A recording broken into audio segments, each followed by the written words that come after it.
নম্বর বিপ্লব সংহতি দিবস, এটা একদিক দিয়ে আমাদের আনন্দের দিন। অপরদিকে আজকে একটি খুবই দুঃখজনক ঘটনা, আমাদের যুবদল নেতা রিমির যে সন্তান এই অকাল বয়সে যে মৃত্যুবরণ করেছে, সবাই ব্যথিত আমরা।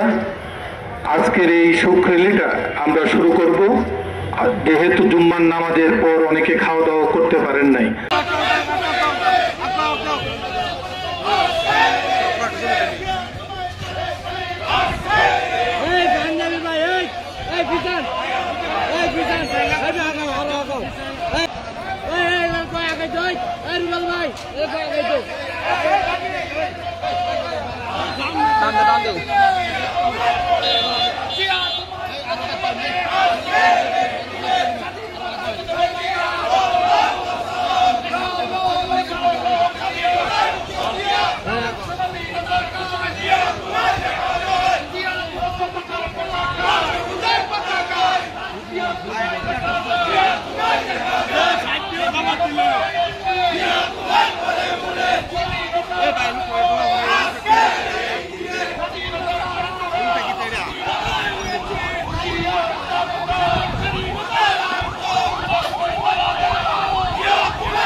সমাপ্তি ঘোষণা করবেন আমাদের প্রিয় নেতা, নেত্রকোনা সদর বারহাট্টা আসন থেকে বিএনপির মনোনীত প্রার্থী, নেত্রকোনা জেলা বিএনপির সম্মানিত সভাপতি অধ্যাপক ডাক্তার মহতানুর সাহেবকে ওনার এই সমাবেশ পূর্ব সমাপ্তি বক্তব্য দেওয়ার জন্য অনুরোধ করছি।